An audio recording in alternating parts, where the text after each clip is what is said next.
اللہ کے نبی صلی اللہ علیہ وسلم کی حدیث مبارک ہے، جابر رضی اللہ تعالیٰ عنہ بیان فرماتے ہیں کہ نبی صلی اللہ علیہ وسلم ہمیں امور کے متعلق استخارہ کی تعلیم دیتے تھے۔ جس طرح قرآن مجید کی تعلیم دیتے تھے، سکھاتے تھے، اس طرح ہمیں استخارہ کی بھی تعلیم دیتے تھے۔ تو پھر اس میں یہ الفاظ ہیں کہ اللہ کے نبی صلی اللہ علیہ وسلم نے یہ فرمایا، جب تم میں سے کوئی شخص کسی کام کا ارادہ کرے فَلْيَرْكَعْ رَكْعَتَيْنِ مِنْ غَيْرِ الْفَرِيضَةِ، وہ 2 رکعت نماز پڑھے فرض کے علاوہ، فرض نماز نہیں، فرض کے علاوہ کوئی بھی نماز آپ پڑھیں، اور ثم يدعو، پھر یہ دعا استخارہ پڑھیں، اللہم انی استخیرک بعلمک واستقدرک بقدرتک۔ یہ مکمل جو دعا ہے، دعا استخارہ، یہ عام کتب ادعیہ کے اندر یہ دعا لکھی ہوئی ملتی ہے، حدیث کی کتابوں میں بھی ہے، حصن المسلم جو دعاؤں کی مشہور کتاب ہے اس کے اندر بھی موجود ہے، ترجمے کے ساتھ یہ بندہ پڑھے اور دل و جان سے متوجہ ہو کے ان الفاظ پہ وہ پڑھے۔ تو کوئی رشتہ کرنا ہے، سفر پہ نکلنا ہے، تجارت کرنی ہے، کوئی پلاٹ خریدنا ہے، کوئی اور ایسے اہم امور ہیں، تو اس سلسلے میں بندہ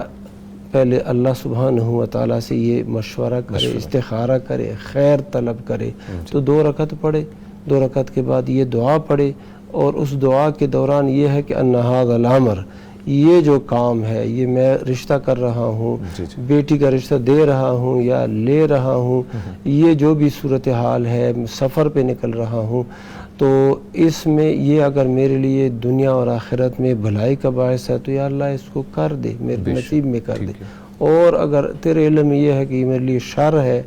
تو یا اللہ اس کو مجھ سے پھیر دے، مجھے اس سے پھیر دے، اور وہاں پر میرے لیے وہ کام میسر کر دے جو خیر والا ہے جہاں پر بھی ہو، پھر مجھے اس پہ راضی بھی کر دے۔ یہ مکمل دعا ہے، یہ پھر نتیجہ اللہ پہ چھوڑ دے۔ اس کے لیے سونا، نیند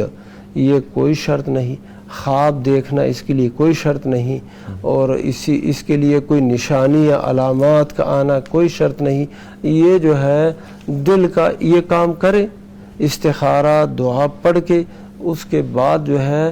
آپ اس کام کے متعلق اگر آپ کا دل مطمئن ہے شروع کریں۔ اگر وہ آپ کے لیے باعث خیر ہے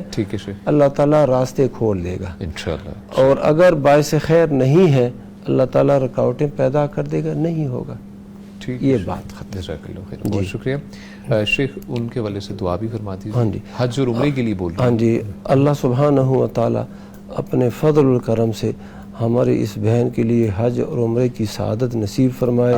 وسائل اور اسباب میسر فرمائے، صحت اور عافیت سے نوازے رکھے، اور یہ نعمت ان کو بھی نصیب فرمائے، ہمیں بھی نصیب فرمائے، آمین۔ جزاک اللہ، بہت شکریہ۔ جی شیخ، استخارہ میں ان کو ایک چیز بتانا، میں سمجھتا ہوں کہ جو امور فرض ہے نا ان کے بارے میں استخارہ نہیں کیا جاتا، فار ایگزامپل، اور جو حرام کام ہے ان میں مطلب میں استخارہ کروں کہ میں بینک سے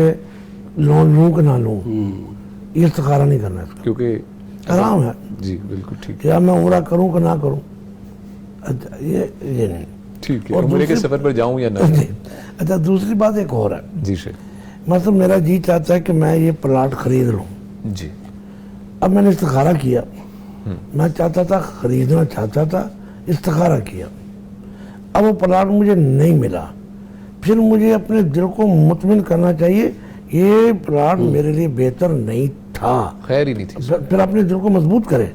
یار وہ پلاٹ نکل گیا، پلاٹ نکل گیا، اللہ کے بندے تم نے استخارہ کیا، وہ اللہ نے تمہارا استخارہ انشاءاللہ قبول کیا، یہ پلاٹ تمہارے لیے بہتر نہیں تھا، جی جب استخارہ کیا نا، اس کے بعد دل جمائے۔